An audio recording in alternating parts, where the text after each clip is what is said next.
Good morning. This is the regular meeting of the Transportation Public Works Committee, this day, August 5th, 2014. I'm Councilmember Reich. I'll chair the committee. I'm joined by Council members Gordon, Bender, Palmisano, and Glidden. We are a quorum of the committee.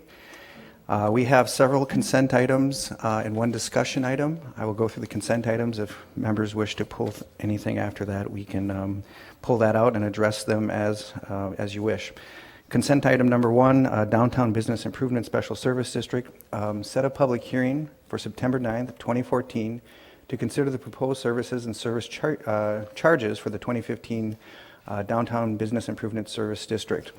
Item 2 is set a public hearing for September 9th as well to consider the proposal of services and service charges for 2015 of the Bloomington Lake, Chicago Lake, East Lake, Lynn Lake, 54th and Lindale, West Broadway Improvement Special Service Districts, and these are 528A districts.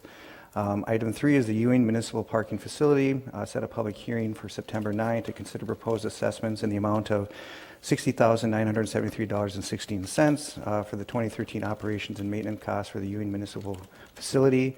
And that is located 50th Street West, France Avenue South. Item 4 is authorized execution of a second amendment to the agreement to the Skyway construction operation maintenance and easements relating to the Skyway connection to 900 and 1000 Nicollet Mall buildings in order to allow the nines located at 917, 927 Nicollet Mall to connect to the existing Skyway system. Item 5 is the Lynn Lake Municipal Parking Lot, set impact fees for that area for the period September 1st, 2014 through August 31st, 2015 at $940 per stall for businesses that had licenses, permits, or city-approved plans to expand their businesses prior to September 1st, 1998, and $1,885 per stall for new businesses. Item 6 is the West 36th Street Bike Project. Accept a grant of $55,450 for the Hennepin County Bicycle Improvement Fund to cover 50% of the cost for that bikeway project. Authorize execution of a cooperative agreement with Hennepin County and amend the 2014 adopted capital budget to establish the West 36th Street Bikeway project and increase the appropriation of that project for the stated amount and $540,000 matching funds from the PDUB, Public Works Capital Improvement Fund.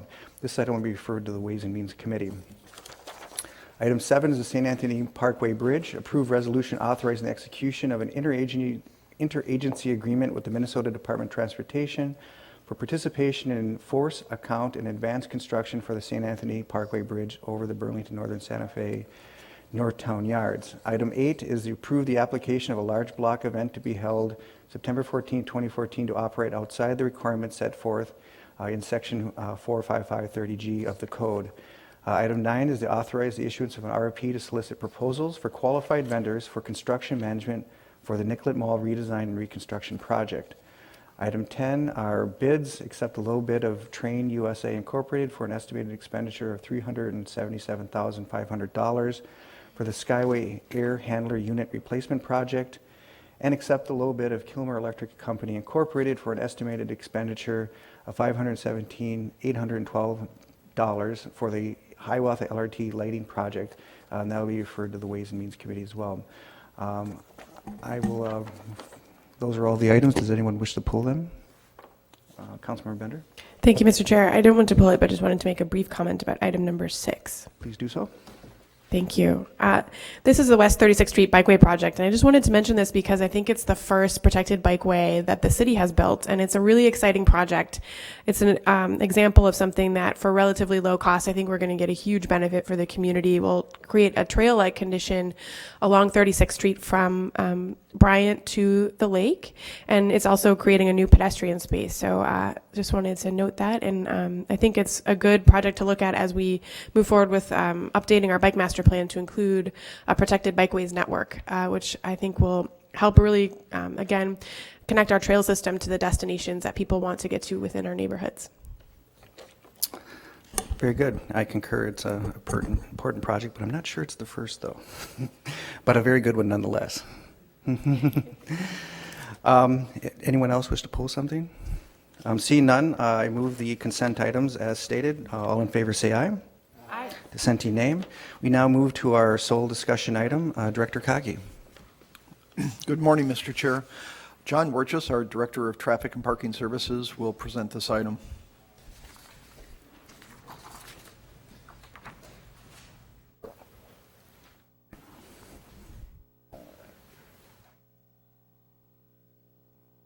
Morning, Mr. Chair, council members. John Warchus, Director of Traffic and Parking Services.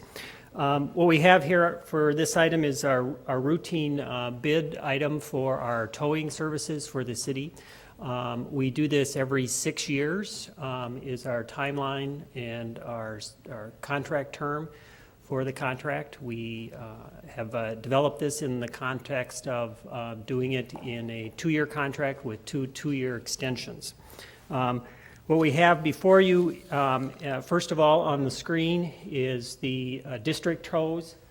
We split the city into 2 parts, A and B, roughly along Interstate 394 and 94. And this is where we tow our regular tows day in and day out, parking violations, our police tows, and the like. And so those are the daily tows that we have. Then for special circumstances, we have split the city into 6 zones, the 2 on the very northerly part of the city, 2 in the middle part of the city, and then 2 at the southern part of the city. These 6 zones provide the areas which we then tow our snow emergencies and our street sweep activities. And so when you look at the bid item today, you will see that there are separation between the district towers and the zones, and each district tower gets a zone when they go for and submit their bids. So with that, a couple other items of note. We had 10 bidders initially on the project. 2 of them removed themselves from the process, and so we were left with 8 bidders. We've selected 5 for District A and Zone 3. That is Wrecker Services. That's a similar vendor that we had last term. District B and Zone 5 is Rapid Recovery. Rapid Recovery is also a repeat vendor.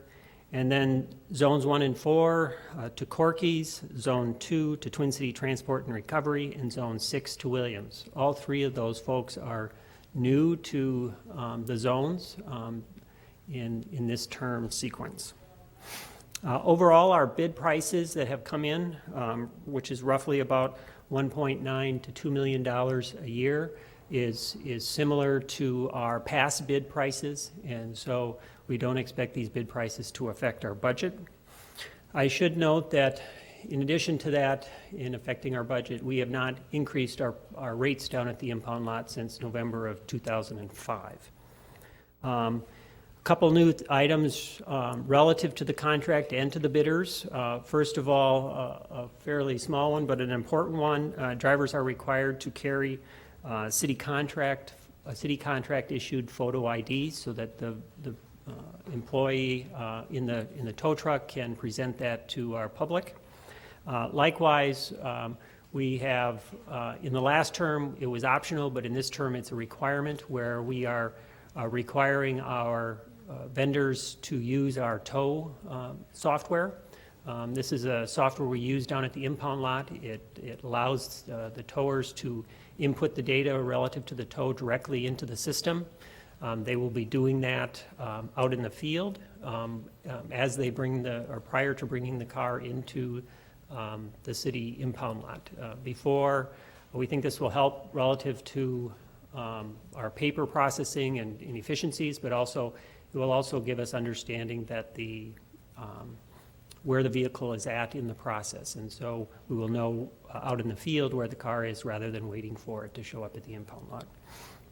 So with that, Mr. Chair, I guess that's an overview and summary of the item today, and so if the committee members have specific questions, I'll be glad to respond. Thank you.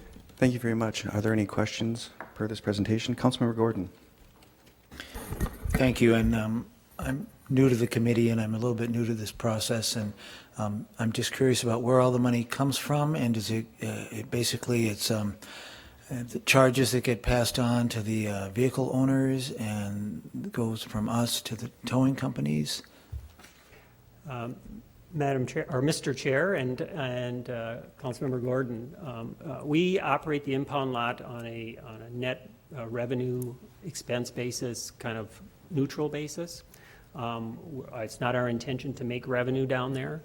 We cover our costs with the towing, the nominal $2 million cost with the fees that we charge to the tower to remove your car from the impound lot. So there's the towing charge cost that we have, which is currently $138, plus the storage costs that we charge, which is $18 a day. So between those two, those are enough, along with the sale of the junk, the material, the metal. Those three elements are the key elements to raising revenue, which then offsets the cost of the towing costs and the labor costs and the other costs down at the impound lot. And so we are consistently breaking even? We're not losing money, and we're not getting money? Is that? On average, we're trying to run a neutral operation. The numbers go up, our sales go up, our sales goes down, or our expenses change a little bit from year to year in that regards. We've reduced expenses significantly. The tow prices have been pretty stable and haven't jumped. We have also kind of reduced our service and hours of operation, so we've reduced some staffing and labor costs as well. I appreciate that. Now, another question and a comment, I guess. I wonder if you could just explain a little bit why some of these zones are so much more money than others, and is that based on historical, what the number of tows that have occurred in those areas? And I know that we've had some concerns that in the past, some areas cars don't get towed from, and some areas that the tow companies seem to go there right away and do a whole lot of towing. And what are we doing to make sure that it's kind of a fair system of towing cars? Sure. Mr. Chair and Councilmember Gordon, let me kind of explain a little bit about the pricing thing. I think that was the first question you had. Mm-hmm. The two district towers, the A and B towers, they have the majority day in and day out towing. Roughly about 10 to 12,000 tows come out of each district each year, and that's the majority of the tows, approximately 20,000 or so. And we tow about 30,000 a year, so that's about 2/3 of our towing. And so that's why, reflective on the bid prices, those two district towers are much larger than the rest. When we look at the zones, predominantly the zones 3, 4, and 5 are the most towed. 3 and 4 are the top two, where we tow for snow and purposes, and 5 is in the third spot, and the other two are much lower, and so that's reflective in the bid prices as well. Our street sweeping tows are pretty consistent across the city in that regard. That's the makeup of the bid pricing in that regards.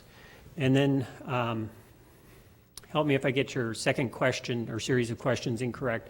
You want to understand kind of the guidance we're giving the towers relative to how they're towing. Equitable or fair, yeah. In the districts, these are specific tows at specific locations related to a parking violation or a police violation, and the tow truck operator's given the information, and they need to come out in a certain time period and pick up the car in that regards. For our zones, for snow and street sweep, we have public works foremen who are out in the field that are directing the services and the towers where we want the tows to occur.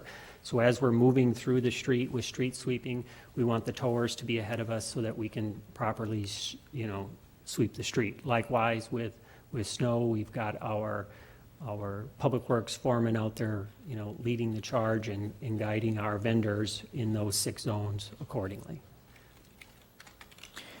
Thank you very much. And my last comment kind of has to do with maybe the ultimate goal, and I think the ultimate goal that the city would have and we'd all have is 0 tows necessary. And I'm just curious if you could share what kind of goals we might have and what kind of tracking we're doing to support that. If we are trying to reduce the number of tows every year, and do we have any goals to do that? And you don't need to go into all the details about the automatic phoning and all the publicity that we do to help prevent that, but just are there goals we're setting, and are we trending towards fewer tows a year, or are we just kind of staying the same? Mr. Chair and Councilmember Gordon, I guess relative to the broad goal, I think your statement is consistent with the statement that I typically use is the impound lot operations is a business I'm trying to get out of. I'm trying to decrease my customers. It's an inverted business model, and it's a unique model, and we got to try to figure out how best to do that. Over the past several years, we've been successful in reducing the number of tows. The average prior to 2008 was somewhere just above 40,000 tows a year. Right now, we're in the 30,000 tows a year over the past 3 years. So we've reduced by approximately 25%. Not only is that good in the context of the public, we're towing less people, we need to continue to work harder on that. We've also spent some time doing education out in the field with a variety of measures so people know about what the rules are and how to not get towed. That's one of the elements that we're doing.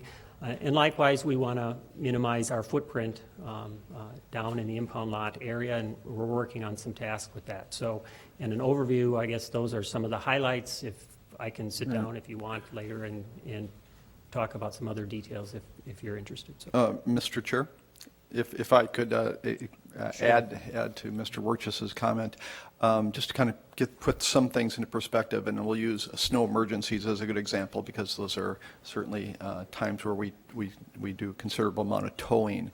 The little bit of the challenge that we have is that we only have so much tow capacity. But to give you an example, and these numbers actually have come down over the last few years, but on an average snow emergency over the 3 days, we'll ticket 10,000 cars. So we have 10,000 cars in violation, but we'll maybe tow 2,000 of those cars. So that gives you kind of a perspective that, so our first goal is actually to issue less tickets.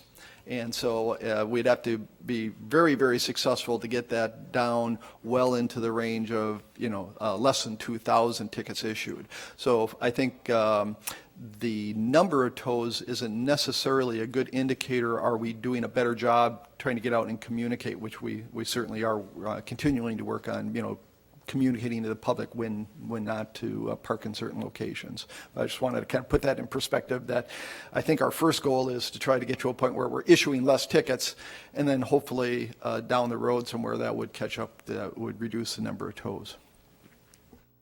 Thank you very much. I appreciate that and this discussion. Thank you, Mr. Chair. Very well. And now, Councilmember Yang, you have the floor. Thank you, Mr. Chair. I have several questions. Director Kaki, just a quick clarification. So 10,000 folks get tagged, 2,000 people get towed. So basically the 2,000 folks that get towed, they get tagged and towed. So they pay 2 fees instead of 1 fee. Is that correct? Mr. Chair, Councilmember, yes, that's correct. Okay. Okay.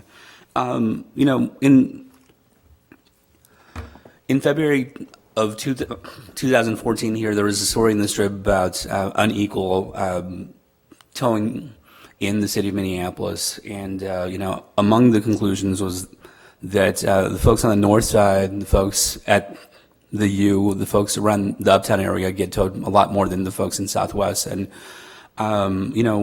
there were a number of concerns about that. But, one of the things that played out in that story was just this issue of Public Works having some issues with the vendor in 5, basically, the District 5. And I'm wondering, what have we done to fix that? Because it's the same vendor who was awarded the contract. And are we doing things differently? Did we modify the contract language so that they're not telling us that they're not going to go below 36th Street? Or what's the issue with that?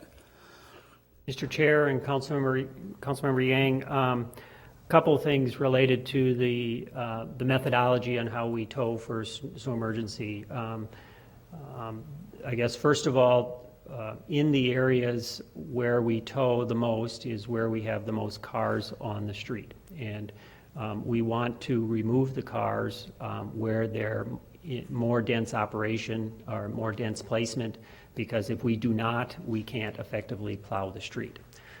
Thus, that results in areas with higher density and higher use is where we're towing a lot. And that's reflective of the ticketing and the towing equation.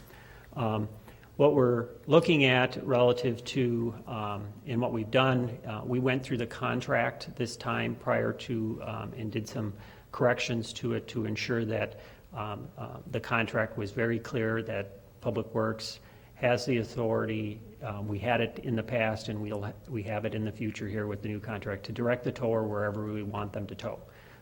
And in that context, we want them to be ahead of us when we're plowing snow in that context, and we want to be able to clear the cars appropriately.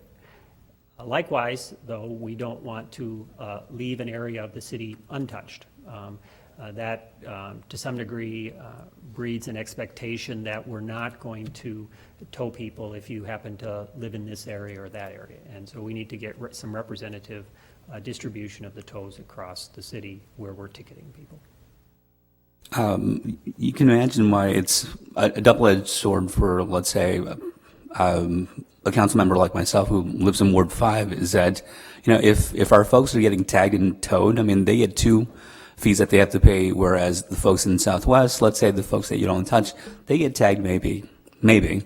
And, in terms of folks being able to pay, I mean, the folks that are in Ward 5, I mean, get affected much more than the folks in 13, let's say. And I'm not picking on 13, I apologize about that. But, I mean, my point is, if we're doing it as such, I mean, it has quite an impact on certain groups of people and certain, parts of the city. And my fear is just that if we continue to do it like that, where some folks get affected a lot more than other folks, and some, if people look at a data map where there's all these towing dots, and, Ward 13 is pretty barren, whereas other wards are much more tagged and towed. I mean, it makes people within the community feel like there's this inequitable towing situation. It makes people feel like the rules aren't enforced fairly for certain groups of people compared to other folks. And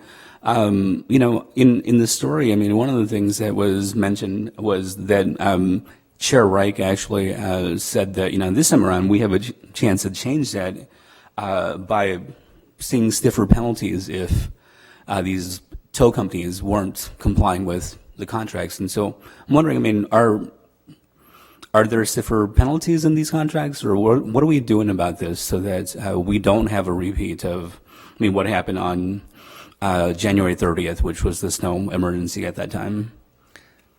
So basically highlighting the changes that you've indicated earlier in your presentation. Right. Mr. Chair and Councilmember Yang, the two approaches to making sure we got distribution of ticketing and towing is one of both how we write the tickets and eventually how we tow. So there are 2 fronts to that.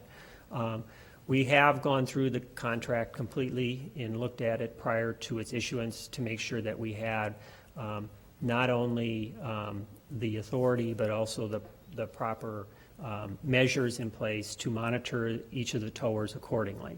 And that includes, a field person directing them where we want them to be and towing the cars that are truly in the way of our snow plowing operations or our street sweep operations.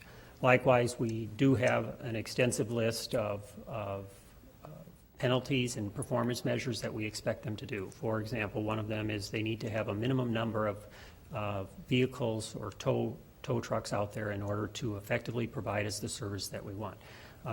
As Director Cockey had indicated, there are 10,000 tickets and only 2,000 tows being made because we can't ticket or we can't tow everybody that we ticket. And so we need to tow the ones that are primarily providing us the challenge with our snowplow operations primarily. Councilmember Yang? One last thing. I mean, so in terms of the stiffer penalties, I mean, have we created the system where, let's say, if you have 3 violations because you weren't listening to what Public Works was saying. I mean, we'll revoke your contract and we'll find somebody else, or are we thinking in that ballpark, or are we just basically saying, if you don't do it, we'll continue to tell you to do it, but if you don't do it, what do we do? Because I think, I remember from the story, one of the things that was happening was that, there were all these mixed messages, some messages from Public Works, some messages from the tow company as to what they believed Public Works is saying to them, and in the end, we just got the situation that we got. And so I'm wondering, if the penalties are stiffer than just, having the authority to tell them what to do, and, if they don't do what we want them to do, just telling them again. Mr. Chair and Councilmember Yang, the tow penalties in the contract are escalating in nature, and they do have, I guess, some ultimate provisions if the vendor is not providing the service that we want. We've got some contractual relationships we can, end or terminate accordingly. However, we've also got provisions in the contract, which means if one vendor isn't providing us the service that we want, we can turn to another vendor at our choice and effectively marshal the resources we need out on the street in the appropriate location. So we've got a lot of flexibility built into either penalizing, or you might see even flexibility working around that vendor in order to get the service that we need. That service may be more than what we typically would have for a minimum, or it might be supplemental or some other way for that zone.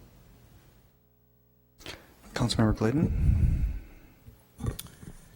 Thanks, Mr. Chair. Well, I hadn't heard you, maybe you mentioned it in the first part of your presentation. I didn't hear you mention it in response to Councilmember Yang's question, but actually, and I had an opportunity to have a short briefing on this before the committee, or I asked for one, I should say, because this has been a service that's very important. It does cause some impacts to residents, and it's important that we do it right so that we get streets cleared, because that also causes an impact to residents. I think there's all those things to consider. But one of the things that was actually kind of persuasive to me was that about how we're getting better control with the tow companies was that apparently it was optional prior to this contract for the tow companies to utilize a software program that allows us to kind of have a more real-time tracking of performance by the tow companies. And my understanding is that that's going to be required now for the tow companies to utilize that software program, which will allow us to have a better view of how they're performing, ensuring that they are providing fair service throughout the city, and that our goals are being met. And so I don't know if you want to say anything more about how you're going to utilize that. I guess from my perspective, I hope that we're utilizing it in a way to kind of have some regular contact with the companies and let them know their performance is meeting expectations or not, and that is part of our new process of making sure that we have, I think, a good ongoing communication structure that then allows us to utilize penalties if those are necessary. I think that's part of the issue, is it didn't seem like we had a great communication structure with the tow companies, and that kind of maybe exacerbated what was then the repercussion if they weren't, if they had perceptions about go here or go there because they're going to make a buck. Mr. Chair and Councilmember Glidden, your statement or summary of the tow exchange software that we're planning to use was right on. I'll say with that, we view that the software will allow us to not only understand the performance of the vendors, but also to monitor them effectively. Which was very difficult in the past relative to understanding where they're at out in the field in that regards. And so we know how many trucks they'll have out on the field. We'll be knowing where they're picking these vehicles up in that regards. In addition, I think our effort is one of communication. I believe you hit that on the mark as well, relative to how are we routinely communicating with our vendor in this regards. I think we need to develop a stronger relationship that really isn't a contract vendor relationship, but more one of we're providing a service to our community, and the vendors need to be part of that responsibility and that image and product. And so we need to build those relationships stronger and more routine, so it becomes less, and hopefully we don't ever get into a penalty phase because they are performing the way we want them. I mean, that isn't our approach, would be to sit back and wait for a penalty to be thrown out at them. So I think we want to be at the front end and be proactive with that communication.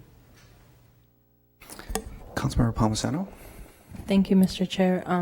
Mr. Wirtjes, I just wanted to express out loud why I am supportive of this. I had expressed my serious concerns to you during my briefing, in that actually in the 13th ward, people very much want towing to happen on the streets because it is impacting their ability to get out of their driveway, the narrowness of many of the older streets there.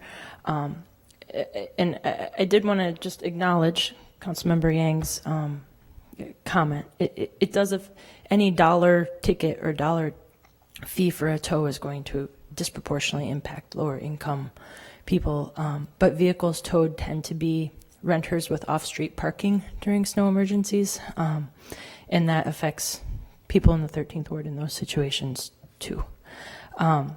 So I was very persuaded by the aspect of these software changes that also allow for people to understand where their cars might be, to know they weren't stolen overnight, even though they aren't necessarily at the impound lot, because it takes, particularly from southwest Minneapolis, quite some time to necessarily get there.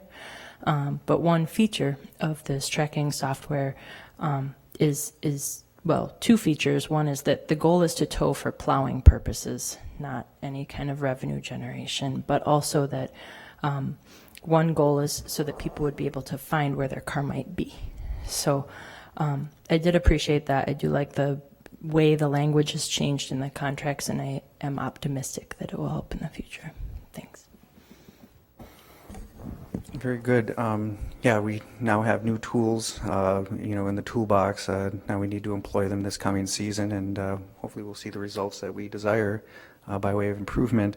And I just know procedurally that notion of, even if there isn't high volume call in an area, to just kind of go out there, kind of to keep them honest, have a presence, don't completely be non-present at any point in time, I think also will help situations where